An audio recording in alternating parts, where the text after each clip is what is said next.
Already aspirants ఇది previous question ఎంత ఈజీగా సాల్వ్ చేయొచ్చు అనేది మీకు చేసి చూపిస్తాను, చూసి నేర్చుకోండి friends. 2 numbers are such that the difference of thrice the first number and 4 times the second number is 3. అంటే ఇక్కడ చూసుకుంటే కనుక డిఫరెన్స్ అంటే మైనస్ అండి, ఓకేనండి. ఈ మైనస్ కాకపోతే మైనస్ సింబల్ వేసుకున్నా నో ప్రాబ్లం అండి. సరే ఇక్కడ చూసుకుంటే thrice the first number and 4 times the second number is 3. Value ఎంత అండి? 3 అండి. రైట్, దాని కంటిన్యూషన్ చూద్దాం friends. And the sum of twice the first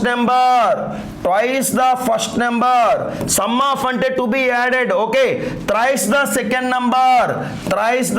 number is 19. Understand? రెండు ఈక్వేషన్స్ కూడా ఎక్కడ కొలాబరేట్ గా లేవు. అంటే ఏదో ఒక దానిని సమం చేయాలంటే కనుక మనం ఏం చేయాలంటే దేన్నో ఒక దాన్ని బ్యాలెన్స్ చేయాలి. ఐ మీన్ ఫస్ట్ ఈక్వేషన్ నేను 2తో మల్టిప్లై చేస్తే సెకండ్ ఈక్వేషన్ దేంతో మల్టిప్లై చేస్తానంటే 3తో మల్టిప్లై చేస్తున్నాను. ఎందుకు అలా చేయాలనేది మీరు చూసి నేర్చుకోండి friends. 3 2 6 fast minus 2 4 8, so 2 3 6. Understand? అట్లాగే ఇది చూద్దామండి.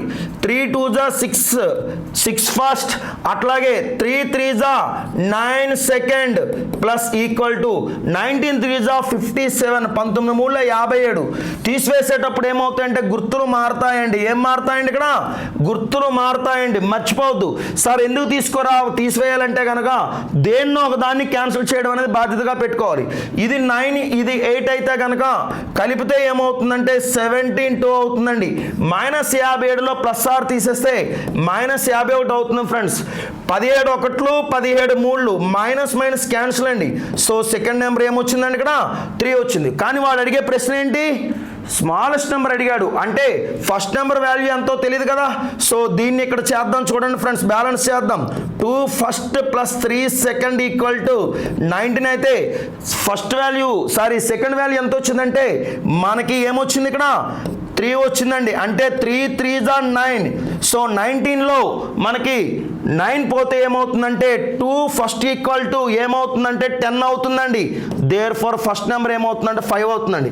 మరి 5 1 వచ్చేసరికి 5 అండి, 2 వచ్చేసరికి 3 అండి. ఏది చిన్నదండి? 3 చిన్నదండి. ఓకేనండి.